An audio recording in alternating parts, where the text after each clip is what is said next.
शासकीय कन्या उच्चतर माध्यमिक विद्यालय राजनगर में आज निबंध प्रतियोगिता का आयोजन किया गया है।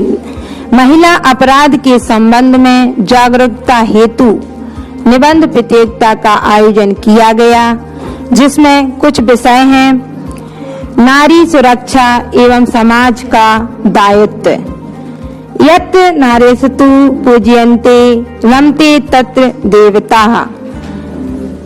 तीसरा टॉपिक सशक्त नारी सशक्त समाज। चौथा टॉपिक महिला सुरक्षा में विज्ञान एवं प्रौद्योगिकी की भूमिका। पांचवा टॉपिक हमारे संस्कार एवं महिला सुरक्षा। अब जो ये टॉपिक हैं इसमें जैसे कि दिया गया है हमारे संस्कार और महिला सुरक्षा, तो इसमें यह बताया गया है कि महिला सुरक्षा के लिए हमारे संस्कार कहाँ तक मतलब सही हैं। अब कुछ छात्राएं 11th और 12th की छात्राओं ने इसमें अपनी सहभागिता दिखाई। 11th की छात्राएं हैं बॉबी राजा बुंदेला, रेखा अहिरवार, पुष्पा कुशवाहा, उमा देवी अहिरवार, वैष्णवी बुंदेला, स्नेहा समदेले। ये छात्राएं कक्षा 11th की हैं जो निबंध प्रतियोगिता में अपनी सहभागिता निभा रही हैं। अब कक्षा 12th की छात्राएं जिसने निबंध प्रतियोगिता में अपनी सहभागिता निभाई वो नाम है बबली अवस्थी, अर्चिका राजा, गायत्री पटेल, रोशनी अहिरवार। इस निबंध के माध्यम से, इस निबंध प्रतियोगिता के माध्यम से समाज में नारी में अपनी आत्मसम्मान और आत्मरक्षा के लिए प्रोत्साहन, अपनी आत्मरक्षा को प्रोत्साहित करने के लिए यह प्रतियोगिता आयोजित की गई है। नारी अपने सम्मान के लिए, अपने अधिकार के लिए कितनी सजग है, इन सब विषयों पर चर्चा की गई। भारत सरकार नारियों के लिए, नारी सुरक्षा के लिए इस सब प्रतियोगिताओं का आयोजन करवा रही है। भारत सरकार का उद्देश्य है कि हमारे भारत की हर नारी जागरूक हो, अपने आप में सक्षम हो, हर कार्य क्षेत्र में आगे बढ़े, अपने अधिकारों को समझे, अपने कर्तव्यों का पालन करे। इन सब इस निबंध प्रतियोगिता के माध्यम से बताया गया है। जैसे कि कहा गया है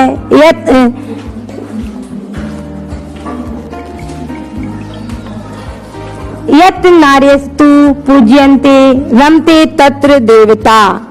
जहाँ नारी की पूजा होती है वहाँ देवता निवास करते हैं। बताया गया है कि जहाँ नारियों की पूजा होती है वहाँ देवता निवास करते हैं और ये यथा सत्य है।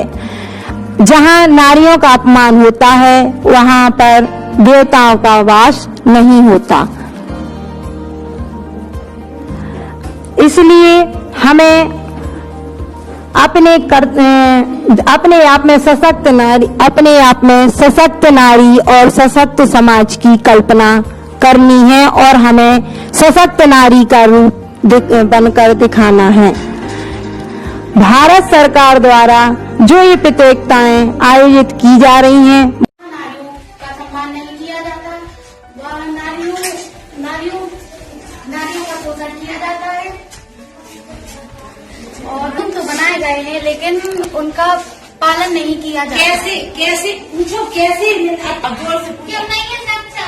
महिलाओं के साथ अपराध होते हैं, उनके साथ मारपीट की जाती है लेकिन उनके साथ कोई कार्रवाई नहीं की जाती है। तो भारत सरकार द्वारा इतनी कानून बनाया गया तो वो आवाज भी तो उठा सकती है। दूसरा कोई बता सकता है? हर जगह दबा दिया जाता है, माफी जाता है। बोलो। बचपन से ही एक लड़की जब जन्म लेती है तो उसके घर में उनके माँ बाप छोटे से बड़े होने तक मतलब ये कहते हैं कि लड़की ने जन्म लिया, अब इसकी शादी के लिए हमें पैसे इकट्ठे करने हैं। कि लड़की के जन्म से ऐसा क्यों कहते, उसे हमेशा पराया धन क्यों समझा जाता है? उसे कहते हैं कि ये लड़की तो पराया धन है। जब हो जाती तो वहाँ पर भी उसे कहते कि ये तो पराई लगती है। नहीं तो अपने पैरों पर निर्भर रहो तो आजादी मिलती है। अब दूसरे पर निर्भर रहोगी, हम ऐसा करेंगे तुम ऐसा करोगी। जब खुद अपने आप में सक्षम रहोगे, पढ़ोगे लिखोगे तो कोई नहीं रोकने वाला है। बोलो और कोई बोले तो ले लो। हम गांव में लड़कियों को कम पढ़ाया लिखाया जाता है, गांव में लड़कियों को कम पढ़ाया लिखाया जाता है, उनकी शादी हो जाती। कम पढ़े लिखे होने की वजह से लड़कियां अपने भविष्य के बारे में या फिर अपने विचारों के बारे में सोच नहीं पाती हैं। क्यों सोच तो उसकी अगर वो करना चाहे तो सब कर सकती है, लेकिन वो खुद नहीं करती है क्योंकि उसको मौका नहीं दिया जाता सोचने का। लड़का और लड़की दोनों होते हैं तो माँ बाप क्या कहते हैं, लड़की को मतलब अधिकतर ज्यादा कहते हैं कि बेटा तुम ये करो वो करो। लड़की को कहीं भी जाओ तो उसको कहते हैं सहयोग से समाज, क्योंकि जब नारी का साथ नहीं देती है तो वो अकेली पड़ जाती है। इसलिए नारी की प्रगति नारी के सहयोग से संभव है। अगर नारी का साथ दे तो वो कुछ भी कर सकती है, कहीं पर भी पहुंच सकती है, सब कुछ कर सकती है। नारी का सहयोग कर सकती है। अगर नारी के विपरीत हो जाए तो फिर क्या होगा? है बराबर का क्या होता है कि नारी ही एक नारी की भावनाओं को समझते नहीं, समझ पाती है नारी वो उसके जज्बातों को नहीं समझती। वो कहते हैं तुम ये करो, मेरे कहे अनुसार करो, तुम वो मत करो जो तुम्हारी इच्छा को समझते नहीं कि उसे क्या करना है। उसकी भावनाओं को वो कभी नहीं समझती कि इसकी क्या इच्छाएं हैं, वो क्या चाहती है। वो हमेशा अपने मतलब जब लड़की जन्म लेती है तो मतलब वो बड़ी होती है, जब उसकी पढ़ने लिखने की उम्र होती है। तो अगर हमारा गांव से बाहर स्कूल है तो जब हम स्कूल जाते हैं तो हमारी मम्मी कहती है कि बेटा तुम मत जाओ, अकेली हो और तुम लड़की हो। भेजती है स्कूल, नहीं कहती वो। नहीं, हर लड़कियों को मतलब ऊपर रखा जाता है और लड़कियों को हमेशा समाज में नीचे दर्जा दिया जाता है। तो वो तो बोल रहा है नारी का अपने माता पिता को अपने आप पे भरोसा होना चाहिए, ना कि और के लिए। तो वो कैसा करे अगर उस पे अपना भरोसा है, अगर मम्मी पापा को अपने आप पे भरोसा कि मेरी लड़की ऐसे कभी नहीं कर सकती तो कोई जज जितना भी कहे कुछ नहीं कर सकता। नहीं तो उन्हें भरोसा तो रहता है, लेकिन वो ये सोचते हैं कि शायद ये सब ऐसा नहीं अपनी मम्मी पापा के लिए सही है तो किसी के लिए चाहे बुरे हो या ना हो अपनी मम्मी पापा के लिए अच्छी नहीं। तो उन्हें दुनिया की सोच को भी देखना कि जमाना आजकल खराब चल रहा है तो उन्हें जमाने के हिसाब से भी चलना है। बिल्कुल बिल्कुल नहीं क्यों चलना है? जमाना जब हमें खुद को जमाने से लोग नहीं चलते, लोगों से जमाना चलता है। अगर लोगों की सोच होगी तो जमाना भी अच्छा होगा। अपने मम्मी पापा सोचेंगे वो लड़की को कैसा पढ़ा रहा तो दूसरे भी कहेंगे कि उसकी लड़की कैसी। सब लड़की एक सी नहीं होती, तो कुछ तो लड़कियों की सोच भी गलत हो जाती है, इसलिए तो सब कोई कहता है लड़की ऐसी होती है। कुछ लड़का कुछ नहीं कर सकता जब तक लड़की ही बढ़ावा देती है।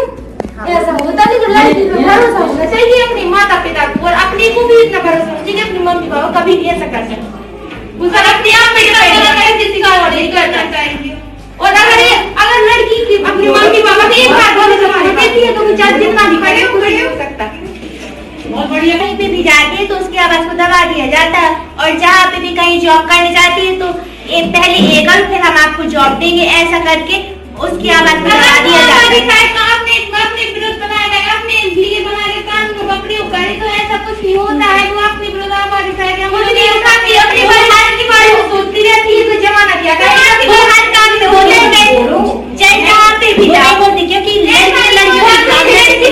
कानून बनेगी अगर वो थोड़ी सी भी आवाज उठाए तो उसका सपोर्ट नारी की रहती होना भी चाहिए। अगर एक काम जॉब सही बात है, बिल्कुल नारी है, नारी की शक्ति का तो उसकी आवाज को दबा दिया जाएगा। बिल्कुल सही बात बोल रही है वो, है ना। और बोलो एक दूसरे की भावनाओं को समझती नहीं है। उनकी गलती है, उसको समझनी चाहिए। नहीं जब पुरुष एक दूसरे पुरुष का समझ लेगा तो हम ज्यादा तो नहीं बोलेगी कि हमारी लड़की ऐसे हमारी लड़की ऐसे। अब जो कोई जैसा रहेगा तो उसका भी तो सुनना पड़ेगा। हमें तो अपने बारे में सोचना है। हम अपने बारे में तो खूब सोचते हैं, हमारे घर वाले हमको सपोर्ट करते हैं, लेकिन दूसरों के बारे में भी तो सोचना पड़ता है कि कोई हमारे बारे में क्या सोच रहा है। उनके कानून था कि हमें ये सब कानून जिसके पास पैसा कानून भी पैसों से चलता है। कानून की आवाज को भी दबा दिया जाता है। जहाँ पैसा हो वहाँ कानून की आवाज भी नहीं हो जाता तो लोग भी बोलो उनके साथ बोलो। सारी कानून बनाए अगर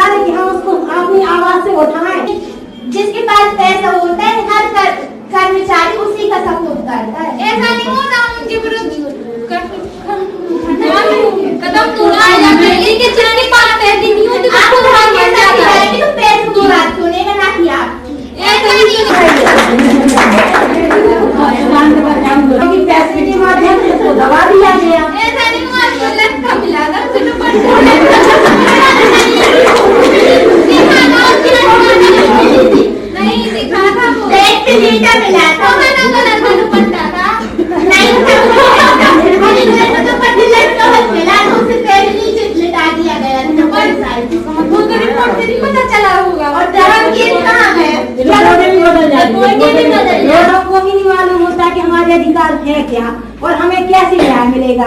अगर हम हारेंगे नहीं तो हमें जरूर सफलता मिलेगी, जरूर सफलता मिलेगी। ये उसके लिए मैं बताना चाहिए कि तुम्हारे क्या अधिकार है। ये एक मिनट ये हमें बताना चाहिए। कितनी बड़ी विडम्बना है।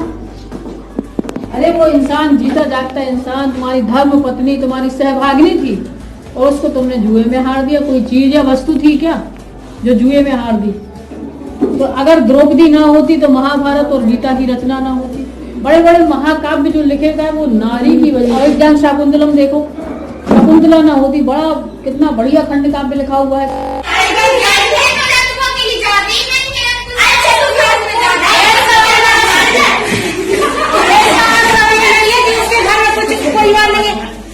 जैसे रात हो गई 12 बजे सफर थोड़ी किया जाता है।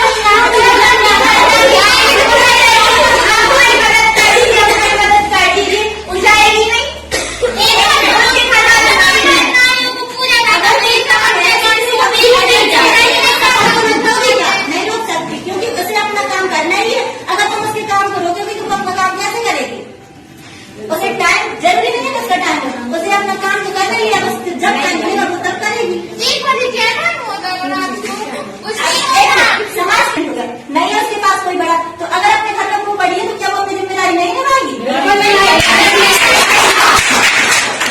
कर सकती है कौन?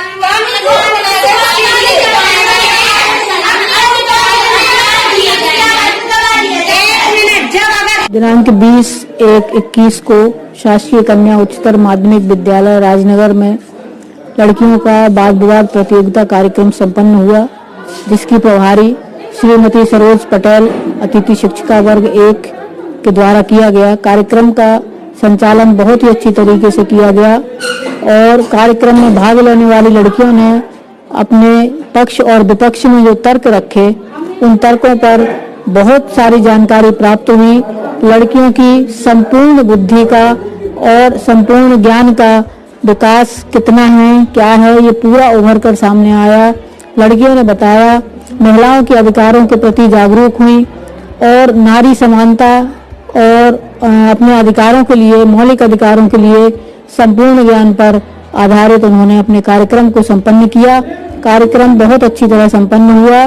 कार्यक्रम में क्या नाम था, कक्षा 11 छात्र अच्छे अपने विचार व्यक्त किए हैं और सभी सराहनीय कार्य करते हुए सभी को कार्यक्रम बहुत अच्छी तरह संचालन किया गया।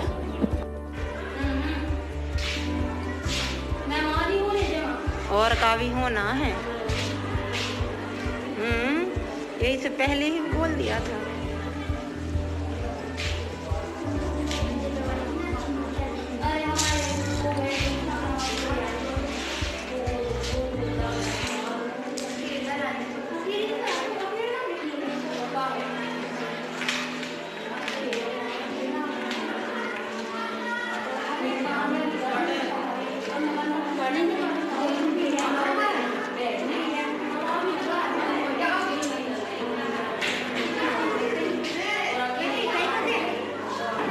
सोमा देवी अहरवाल में मैं निबंध प्रतियोगिता में मैंने निबंध नारी सुरक्षा एवं समाज का दायित्व इस पर लिखा है। इसमें मैंने ये लिखा है कि नारी की सुरक्षा के लिए समाज का कहाँ तक दायित्व होना चाहिए, उसे अपने हर कर्तव्यों को निभाना चाहिए। नारी जहाँ भी आगे बढ़े, समाज को उसमें उसका योगदान, उसमें उसकी मदद करके अपना योगदान निभाना चाहिए।